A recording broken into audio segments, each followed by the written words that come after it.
Thank you very much, Marie-Louise. Can everybody hear me? Well, Tudor history is currently big business. Tudor historical fiction tops the bestseller charts, from Hilary Mantel's Wolf Hall to C.J. Sansom's rather more somber and considerably less accurate Who Done It? And then there are Philippa Gregory's romantic romps. Massive TV audiences sit suitably awed in their millions through David Starkey's headmasterly historical harangues. And much the same audience, paradoxically, seems to have lapped up 3 series of Michael Hirst's preposterous, bodice-ripping soap, The Tudors, which cast an ageless and gorgeously fey Irishman as the gross and ghastly Henry VIII, and appeared to construct its script by taking some of the facts and all the fallacies about the period, adding some sex, shaking them up in a box, and rearranging them into episode-length entertainments. But more seriously, Wolf Hall and Bring Up the Bodies, the first 2 books in a projected trilogy by Hilary Mantel, based on the career of the odious Tudor fixer, Thomas Cromwell, have each won the Booker Prize. It's an unprecedented feat. They've been dramatized by the Royal Shakespeare Company for a West End production, which is now running on Broadway. And most recently, they've been turned into a riveting 6-part TV series starring Mark Rylance. Cardinal Wolsey, Thomas More, Henry VIII, Anne Boleyn seem almost as familiar names as the stars of EastEnders or Coronation Street. And Tudor mania is not confined to fiction. 3 weeks ago, the remains of Richard III, exhumed in 2012 from a council car park, were reburied in rather cramped circumstances in Leicester Cathedral, amidst immense media hoo-ha, and after a highly publicised week of commemorative events involving, in a modest way, myself, but more significantly, members of the royal family, the Archbishop of Canterbury, and the Cardinal Archbishop of Westminster. All of which prompts the question, what is it about the Tudor Age which motivates this abiding fascination? And one answer to that question may well be the fact that so much about the Tudor past is and has been contested.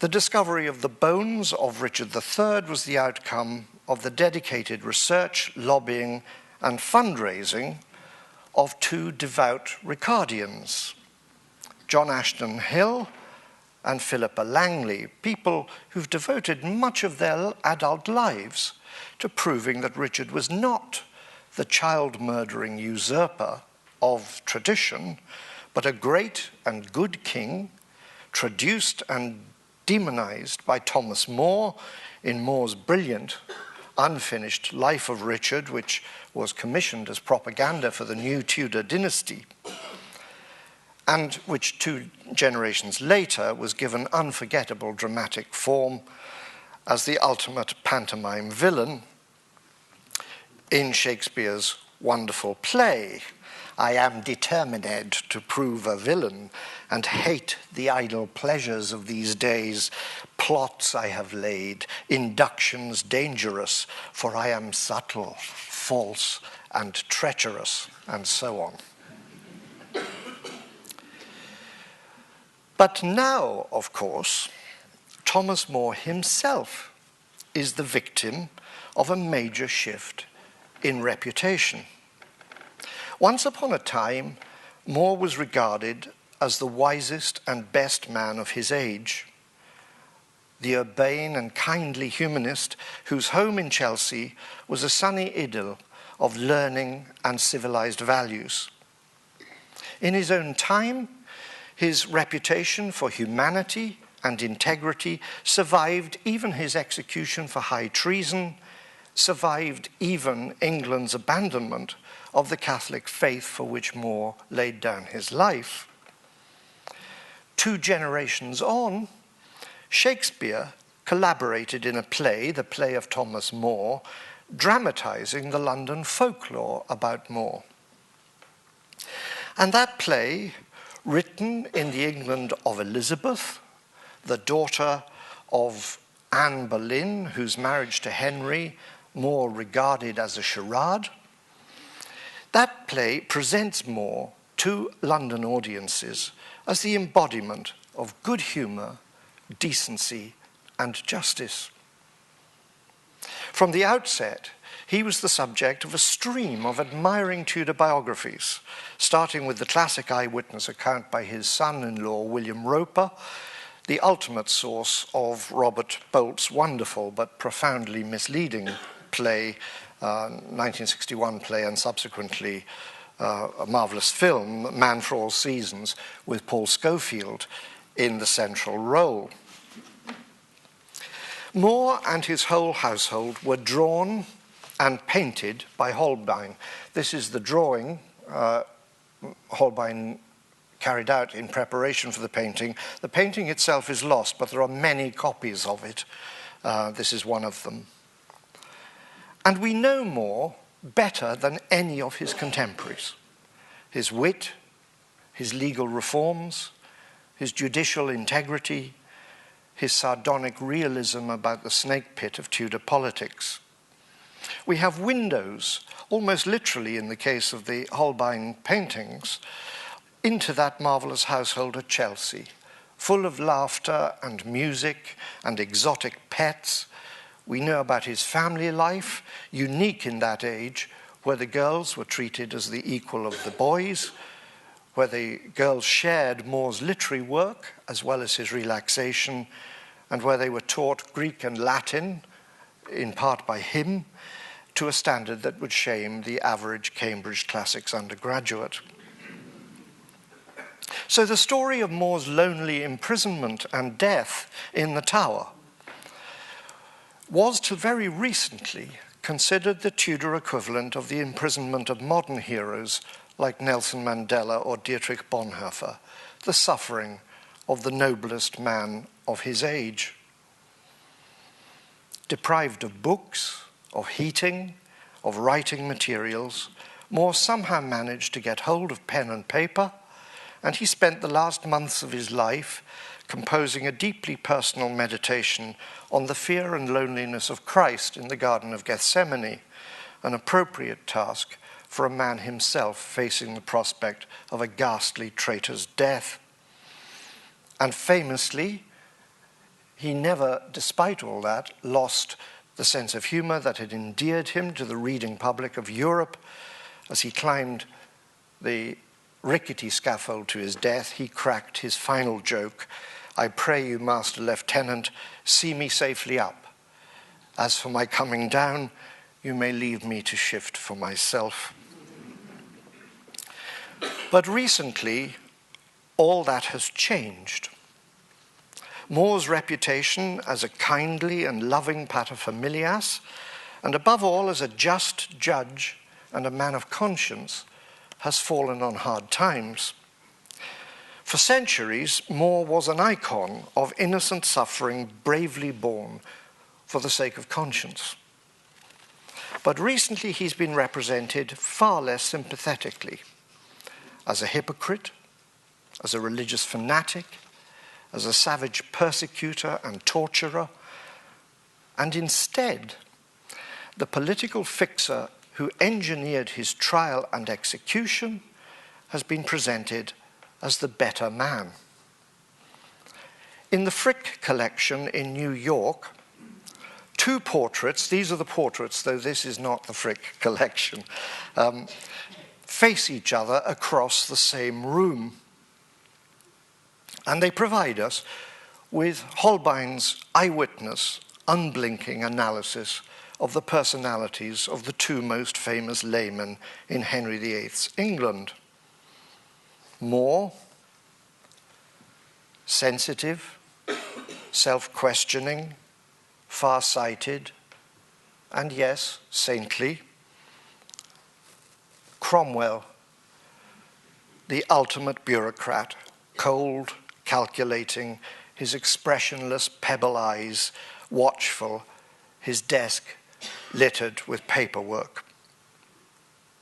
But the portrait of the two men in Hilary Mantel's novel Wolf Hall reverses the verdict implicit in Holbein's devastatingly revealing pictures. For the wise, kindly, and fundamentally decent hero of the Wolf Hall trilogy is amazingly not Thomas More, but Thomas Cromwell. And in Mark Rylance's portrayal, Cromwell is even made to look like Holbein's More, not like Holbein's Cromwell. While Mantel's More, portrayed on television by Anton Lesser, is a joyless Puritan, a man whose social charm is mentioned but never seen on stage. Instead, we see a man whose cruel humor masks self-loathing and a steely religious bigotry. Wolf Hall's More is a sneering misogynist who enjoys humiliating the women in his household. Above all, he's a religious fanatic, flogging himself in a terror-driven piety, obsessively writing vitriolic and obscene polemical books against the Reformation, implacably hunting down defenseless Protestants, imprisoning them and torturing them in his own house, sending his victims, according to Wolf Hall, so broken by suffering that they have to be carried to their deaths in chairs. So far from being the innocent victim of a cruel regime, the Moor of Wolf Hall is a calculating political schemer, treated better than he deserved. After his arrest, his successor as Lord Chancellor, the appalling Thomas Audley, founder of my own college, who would ultimately pronounce the death sentence on More, tells him, "We spare you the methods you used on others," meaning they don't torture him. And Thomas Cromwell tells More, "I would have left you, you know, to live out your life, to repent of your butcheries, if I were king."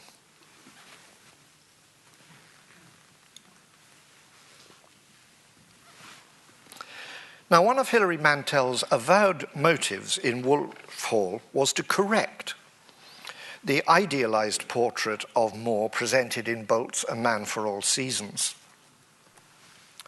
Oh, sorry, that's innocent Protestant victims being tortured in cellars. I thought it was apposite.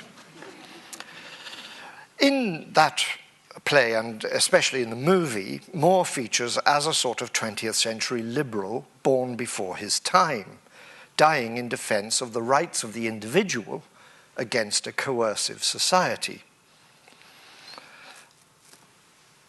And Bolt's play, that's Cromwell and More in the film. Bolt's play certainly offered a misleading picture of More as a liberal individualist concerned above all with personal integrity. He declares at one point, "I will not give in because I oppose it. I do. Not my pride, not my spleen, not any of my other appetites, but I do." Now, More did not, in fact, place this kind of absolute value on the individual's perceptions, or indeed their integrity, but on the integrity of objective truth, whatever the individual did or didn't believe about it. That was why he was so implacably opposed to heresy, and why in the 1520s, at Henry and Cardinal Wolsey's command, More became the most active agent in the official royal campaign against heresy and against Protestant books. And his views on the limits of liberty of conscience are indeed pretty difficult for 21st century people, whatever their religious convictions are, to understand or sympathize with. In the 1530s, More wrote thousands of pages of ferocious polemic against the Reformation, books in which he defended the execution of stubborn or relapsed heretics in language whose vehemence now makes even his most ardent defenders quail. Heretics at the stake, he insisted, were the devil's stinking martyrs, not men of conscience, but a few mischievous persons driven by desire of a large liberty to unbridled lewdness and a high devilish pride cloaked under pretext of good zeal and simpleness. More considered and repeatedly said that unrepentant heretics who went on defiantly preaching their errors were well burnt and went straight from the temporal fire to the eternal. And in keeping with those fierce sentiments, while he was Lord Chancellor, More had organised and led a series of nocturnal raids on London homes and warehouses to suppress the trade in banned Protestant books. And he did indeed interrogate Protestant suspects in his house in Chelsea. Wolf Hall dramatises the rumours which were already current in More's own time that he had not only arrested but had tortured those prisoners. And the claim that More was a torturer is now widely assumed to be true. Some of you may have seen the letter by Sir John Baker in the Times a few weeks ago, in which he clearly credited the rumours and said, "We will never know what passed between More and his victims." Well, in fact, we do know what passed between More and his victims. Nobody has ever doubted that More was a truthful man. He died rather than subscribe the oath of supremacy which declared that the king was the head of the church, though all but one of the Tudor bishops and most of the monks, priests, and heads of household in England took that oath, which most of them did not believe. Even More's beloved daughter, Meg, took the oath. More refused it, and he died for refusing it because he would not swear to a lie. So we can be quite certain that he was telling the truth when he solemnly called God to witness that he had never tortured anyone. In his Apology of Sir Thomas More, written in 1533, published the year just before his arrest, he specifically and in detail denied all the charges of torture and maltreatment of prisoners which Wolf Hall dramatizes. Of all that ever came into my hands for heresy, he insisted, so help me God, never had any of them stripe or stroke given them, not so much as a flip on the forehead. Nothing could be clearer. Nevertheless, those same accusations were revived and elaborated by the Protestant martyrologist John Fox in Queen Elizabeth's reign. This is Fox. And through Fox, the charges persisted down the centuries, and they've been repeated by historians hostile to More till in the third episode of the television dramatization of Wolf Hall, we actually see More presiding over the torturing of a Protestant victim. Now, all this serves to highlight the fact that the Tudor past is special. It matters more to people because the Tudor Age was the age of the Protestant Reformation, the great religious upheaval which separated the English nation from the papacy and from the European continent to which it had been allied for 1,000 years.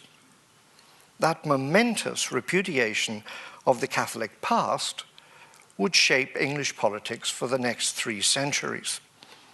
It would feed into an emerging sense of English and then British identity, which understood Catholicism as intrinsically and inevitably alien and un-English, conveniently forgetting that King Alfred, Henry V, Chaucer were all Catholics, and that the national shrine, the seat of coronations, Westminster Abbey, was built to house not only the relics of a papally canonized English king, but a reliquary file of the blood of Jesus Christ, procured by Henry III.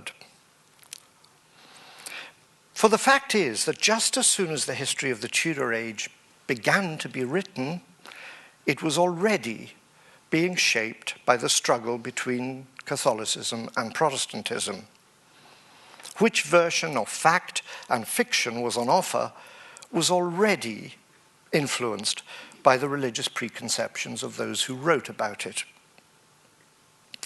Two great mutually contradictory books published in the reign of Queen Elizabeth shaped all subsequent retellings of the story of the Tudor Age.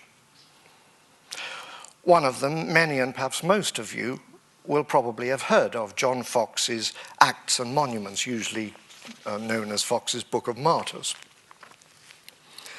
The less well-known but equally influential of these two books was by the Catholic clerical activist and political conspirator Nicholas Sander, who died in the 1580s trying to foment a rebellion in Ireland against the rule of Elizabeth. Sander's Origin and Progress of the Anglican Schism was expanded and posthumously published in 1585 and was immediately denounced by Protestant critics as Dr. Slander's Book of Lies, pure popish fiction. They weren't far wrong, actually, but Sander's book, despite its many fictions, was one of the most influential historical books in 16th and 17th century Europe. It established the narrative framework and much of the detail for every subsequent Catholic historical account of the Tudor Reformations down to the 19th century. In just 40 years, it ran through 6 Latin editions and was translated into every major European language: French, German, Italian, Portuguese, Polish, Spanish, so on. Sander created the fundamental Reformation narrative for Catholics, you might say the Catholic myth, of a Reformation solely triggered by a tyrannical king's lust for a prostitute, a scheming courtesan, Anne Boleyn. His book, of course, was rejected by the English at large, and in fact it had to wait till 1877 for an English translation. And some of Sander's most effective moments, some of the episodes that he lodged in the historical imagination of Europe, were pure fiction. He insisted, for example, that Anne Boleyn, who according to him was a buck-toothed witch with 6 fingers on one hand, was not only Henry VIII's mistress, but his daughter by a much earlier affair with her mother.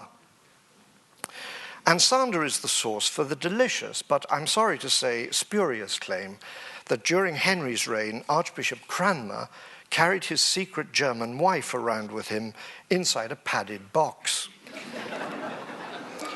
The story is ludicrous, but it proved so irresistible that it found its way into an episode of Michael Hirst's The Tudors, and very funny it was. Now, John Foxe's Acts and Monuments is a very different matter.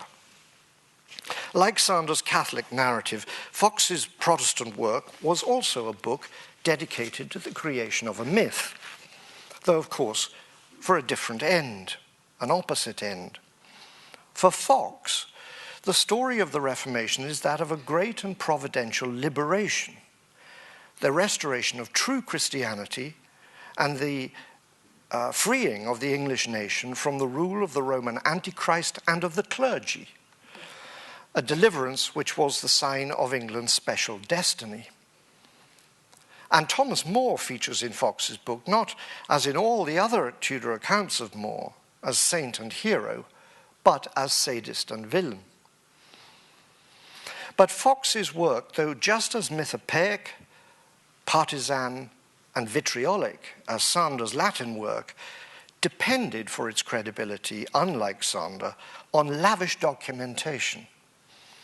Its historical credentials were blazoned on the title page of the first edition, which declared that these acts and monuments have been gathered and collected according to the true copies and writings certificatory, as well of the parties themselves that suffered, as also out of bishops' registers, which were the doers thereof.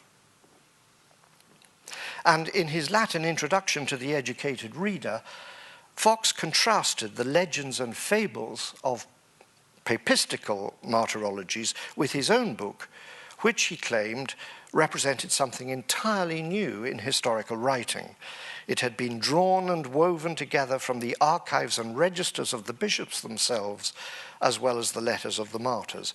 And he had some right to make this claim. He was an extraordinarily conscientious historian within his own limits. He was an archival bloodhound, in fact. By the standards of his time, he was far and away the best historian of the age. The value of his propagandist works to the Elizabethan regime won him unrivaled access to state and episcopal records, with no nonsense about a 30-year embargo. And before the age of the Xerox machine, when a document in one of the archives he was looking at was too long for him to copy, he just cut it out and took it away with him. And his papers, which are now in the British Library, contain many pages removed from the archives that he'd worked in. For his later editions, he went back into the Middle Ages to provide a context for his main interest, which was the history of the Tudor Reformations. And he was extraordinarily thorough. In 1570, for example, he incorporated about 80 letters of the Protestants martyred under Queen Mary and into his text. And modern research, and there's been a project funded by the British Academy to trace the letters, have only come up with a handful more. He really was extraordinarily thorough. So Fox was the most thorough and impressive research historian of the Tudor Age. And he did try to be accurate, not least because his Catholic opponents pounced gleefully on every slip and mistake in order to discredit his enterprise. But that doesn't mean that his research can be relied on as fact rather than fiction, because the sources he used were highly selective, hunted down or volunteered by like-minded men and women to illustrate a case he had already decided to make before he began his research. History provided Fox with illustration, but the shape of his story, with many of its outlines borrowed from earlier Protestant historians, wasn't dictated by open-minded research in a modern way, but by a very distinctive theological agenda. His book was written to reveal the hidden shape of history, an age-old cosmic struggle destined to last as long as the world itself. This was a struggle between light and darkness, between the Church of Christ on one side, consisting of Protestants, and the medieval heretics who were the forerunners, in his view, of Protestantism, like the Lollards, and on the other, the synagogue of Satan, led by the papal Antichrist, perverting truth and persecuting the saints from the time of Gregory the Great down to the age of Elizabeth. Fox knew what he wanted to say long before he engaged in any of the archival trawls which bulked out 4 steadily expanding editions of the book, which were published in his lifetime. And it was Fox who set the agenda for all subsequent English Protestant retellings of the Tudor story. His book was reprinted over and over again into the Victorian era, and it went on influencing even the textbooks used in schools and universities down to the 1990s. For in one way or another, most historians of Tudor England followed the basic outline found in Fox. The most influential 17th century history of the Tudor Age was Gilbert Burnett's History of the Reformation of the Church of England, the first volume of which appeared in 1679, and the third and final volume in 1715. And Burnett's book was characterized by the printing of enormous documentary appendices in which he culled from the archives material he was quoting. And for that reason, it went on being used as a source by subsequent historians. Like Fox, Burnett was not a neutral historian. He was a Scot, and he was a Whig. And his book was undertaken as a contribution to the hysterical anti-Catholicism of the exclusion crisis of the late 1670s. The first volume, published at the height of the frenzy over the Popish plot, which triggered a bloodbath against Catholics, culminating in the execution of Oliver Plunkett, who's now been canonized, the great Irish Archbishop, Catholic Archbishop of Armagh, on trumped-up charges. So his book was part of this fueling of anti-Catholic frenzy, and it was seen as a valuable weapon in the struggle against Catholics in public life. He was formally thanked by both houses of Parliament for the book. Burnett's first volume dealt with the reign of Henry VIII and was intended to vindicate the Reformation under Henry. So, of course, he was faced with the problem of what to say about Henry, who, rather awkwardly for Burnett, had burnt Protestants as well as disemboweling and beheading Catholics. And in fact, Henry had fared almost as badly at the hands of Fox as he had at the hands of the Catholic Sander. For Sander, Henry was, of course, the father of heresy and schism, an evil, lecherous tyrant whose lust for Anne Boleyn and vain hope of a male heir had brought spiritual ruin on his people, separating them from the Catholic Church and so damning hundreds of thousands of people down the generations. For Fox, by contrast, Henry was the instrument of God's great providence in bringing about the Reformation. But Burnett knew far too much about Tudor England to be able to escape the fact that Henry was a bloody tyrant. So if he was God's instrument, then he was the sinful and unwitting instrument, half-hearted and fickle in his allegiance to the true gospel, and his hands defiled with the blood of Protestant saints and martyrs executed in his reign. Burnett himself was extremely lukewarm about Henry, whom he saw as an inconstant figure tugged in different directions by factions and royal favourites. But he did think that Henry's critics, mostly Catholics of course, had over-egged the pudding. I do not deny that he is to be ranked with the ill princes, yet I cannot rank him with the worst. With more confidence, he followed Fox in his admiring portraits of Anne Boleyn, Thomas Cranmer, and especially Thomas Cromwell, all of whom he thought were heroes of the early Protestant cause, and he said as little as possible about Henry's judicial murder of More, Fisher, the London Carthusians, and the other Catholic victims of the Henrician regime. So there were limits to Burnett's commitment to research. He was defiant, for example, about his almost absolute ignorance of the late medieval background to the Tudor Age. Indeed, he wrote, "I am not much out of countenance to own that I have not much studied those authors.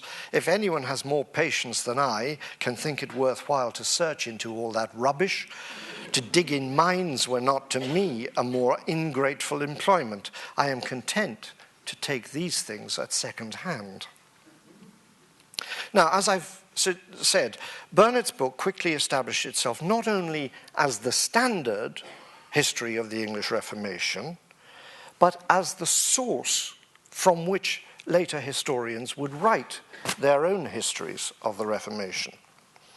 And he was followed by a friend and Whig colleague, John Strype, who, on an even grander scale, published a series of studies of the Tudor Age, or a biography of Cranmer and of several of the other archbishops of Canterbury, and a chronicle of Henry VIII's reign, similarly bulked out with printed material from the archives. So Burnett's and Strype's judgments would be reiterated by subsequent historians.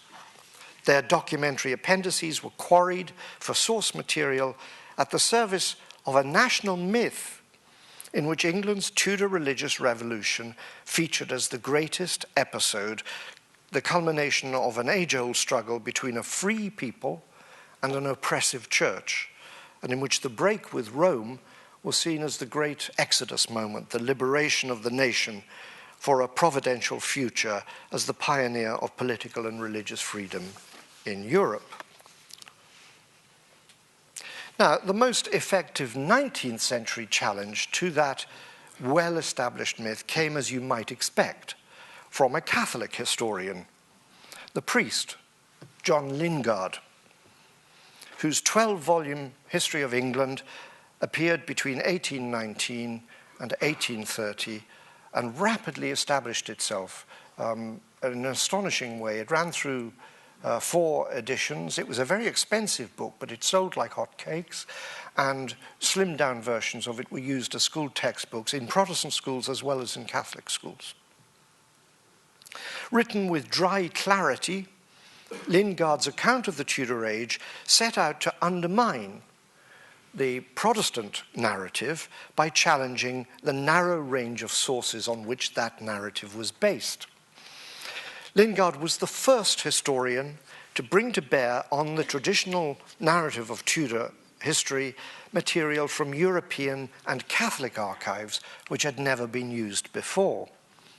A network of friends and agents searched on his behalf the libraries and archives of Paris, Rome, Valladolid, and Simancas, all of which yielded finds of documents which helped to set English events in an unfamiliar and challenging perspective.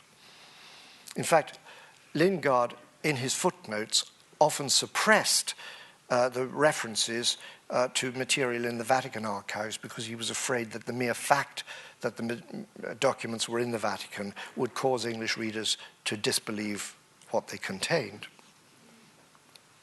Now, very large claims have been made for Lingard's pioneering historical methods. He's been hailed as the first truly great British research historian. And it's certainly true that he brought an entirely new level of thoroughness and balance to the writing of Tudor history. But for all that, like every historian before him, Lingard also had an agenda. And his great history was consciously designed as Catholic propaganda. His history was groundbreaking in its range of previously unused European archives, but his searches in those archives were not neutral trawls for whatever might happen to be the fact, but targeted hunts for evidence to advance the cause of Catholic political emancipation.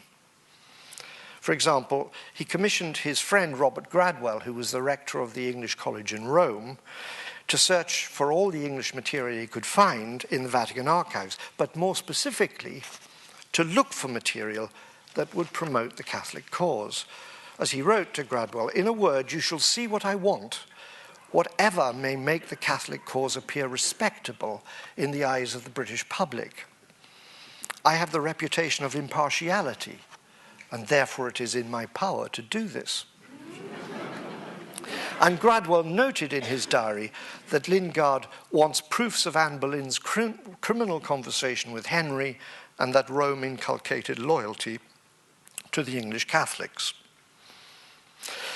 Now, as I've said, Lingard did in fact come up with a huge amount of new and accurate archival information. In the Vatican, Gradwell found, for example, a bundle of 17 love letters from Henry to Anne Boleyn. This, I fear, is a contemporary copy. It's not one of the letters themselves, enabling Lingard to blow a hole through the accepted, sanitized chronology of Anne and Henry's relationship, and to demonstrate that it had started before Henry expressed any doubts about the validity of his marriage to Queen Catherine. And Lingard also established that Anne had been pregnant before her wedding. He was a massively thorough historian, and he never ventured an inch beyond what his sources warranted. His dry 18th century literary style, his speculative caution, and his sardonic intelligence — he wrote sometimes quite good jokes — gave his historical judgments real weight, and they have in fact worn better than most other historians of the 19th century historians of the Tudor Age. But again, he was not a neutral researcher, if such a creature exists. Many of his key contentions, soberly presented as the outcome of scrupulous research and backed by multiple citations from the archives, all of them genuine, in fact recycled the polemical claims first set out by Tudor political polemicists, Catholic polemicists like Sander. There's a familiar feel to Lingard's forensic demolition of the characters of Anne Boleyn and of Archbishop Cranmer. But where other Catholic historians would have deployed these claims and the evidence which supported them as knuckle dusters for hand-to-hand sectarian street fighting, Lingard presented his gleanings from the archives with the sober precision of a pharmacist measuring out the ingredients of a laxative. His consummate, unemphatic judiciousness represented a powerful new kind of persuasion. So the many editions which his vast and expensive history ran through in his lifetime was testimony to a readership well beyond the Catholic community. Its success in shaking the traditional account was deeply alarming to many people, not least because in the mid-1820s, Lingard's main contentions were given far wider currency by the radical journalist and political activist William Cobbett, who used Lingard as a weapon against the Church of England. He stripped Lingard's judgments of their judiciousness, wrapped them up in a torrent of invective, and hurled them like bricks through the windows of the Anglican Church. His popular history of the Protestant Reformation was a bestseller, which represented the Anglican establishment as an elitist plot against the liberties of the common people of England.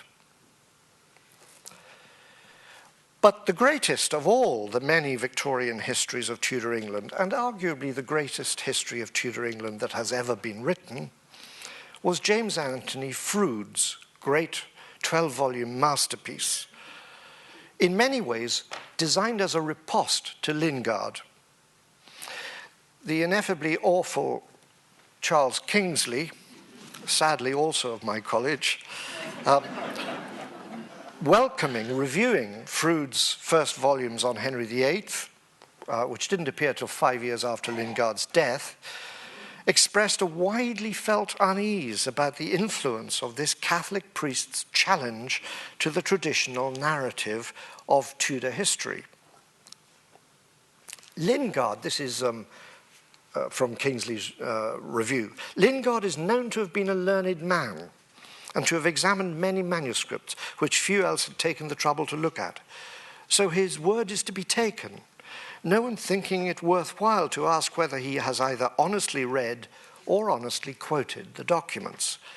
It suited the sentimental and lazy liberality of the last generation to make a show of fairness by letting a popish historian tell his side of the story and to sneer at the illiberal old notion that gentlemen of his class, that is, priests, were given to be rather careless about truth when they had a purpose to serve thereby.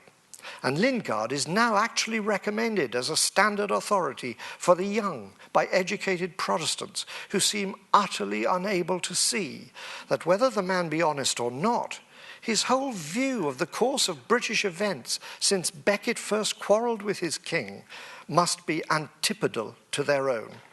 His account of all which has passed for 300 years since the fall of Wolsey is most likely to be, and indeed may be proved to be, one huge libel on the whole nation and the destiny which God has marked out for it. Now, Froude, to a far greater extent than Lingard, was a searcher of archives. Lingard mostly stayed at home and got other people to hunt the archives for him. Froude was an indefatigable researcher. When he began on his history of Tudor England, dedicated explicitly to replace fiction with fact, as in this cartoon, the Public Record Office had been open for just 12 years. And it brought together material formerly scattered through about 50 different repositories. Froude was one of the first historians to make extensive use of the Public Record Office. And his historical notes have been found useful by the people compiling the calendar of the letters of the reign of Henry VIII. He was so assiduous that his notes were used by subsequent, not just historians, but cataloguers. He went to the Spanish State Archives at St. Mancus and spent months there in an uncatalogued archive in airless, horrible conditions. He became quite ill while he was working there in order to get at the Spanish sources for English history. Froude saw himself as a new broom sweeping away the cobwebs of received opinion, bringing modern research to bear on the old orthodoxies about the Tudor Age. He boasted that 9/10 of his materials were manuscripts no one else had seen, and though that's not quite true, it's a pardonable exaggeration. So it says something about the tenacity of the traditional Protestant account of Tudor history, that its familiar lineaments are clearly recognizable under the mountain of Froude's research. All that erudition served to fill out the detail, but did not, in fact, fundamentally redraw the outlines of the traditional story, which Froude inherited from Fox via Burnett. Froude's Reformation landscape is punctuated by the familiar landmarks from the writings of Fox and subsequent Protestant historians. That explains Kingsley's huge enthusiasm for it. Froude differed from his 16th and 17th century and 18th century predecessors, of course, in the nature of his Protestantism, and so in the terms in which he recast the traditional account. He'd been a protege of John Henry Newman's and had been a Tractarian. But by the time he completed his history, he had reacted violently against Tractarianism, and his hold on any kind of Christian orthodoxy was decidedly shaky. But he continued to value the Tudor Reformation as a social and moral disinfectant, which had purged the English body politic of superstition, priestcraft, and mystification. He put a new spin on the old narrative. He didn't see Henry VIII as the flawed but providential instrument of true Christianity. He saw him as the flawed but providential instrument of England's imperial destiny, for which the Tudor Reformations had acted as the unwitting midwife, and which the Victorian age had brought to its inevitable fruition. If Henry behaved like a tyrant, and Froude conceded that he certainly did, it was only because strong measures were needed to detach the English people from an infantile and corrupt dependence on Rome. Froude thought that little people don't make history. For that, he thought, like his master, Thomas Carlyle, one needed heroes, strong men.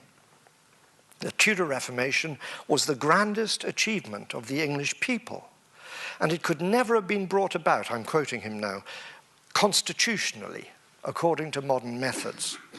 The Reformation was the work of two powerful sovereigns, Henry and Elizabeth, backed by the strongest and bravest of their subjects. To the last, up to the defeat of the Armada, manhood suffrage in England would at any moment have brought back the Pope. Now, he was unusual in saying that. He believed that the English people remained Catholic in sentiment well into Elizabeth's reign, and you needed a strong king and then a strong queen who would shake them out of this delusion. So it was a pity that great and good men like Thomas More, whom Froude thought the noblest of Englishmen, it was a pity that he'd had to be executed to move the great project forward.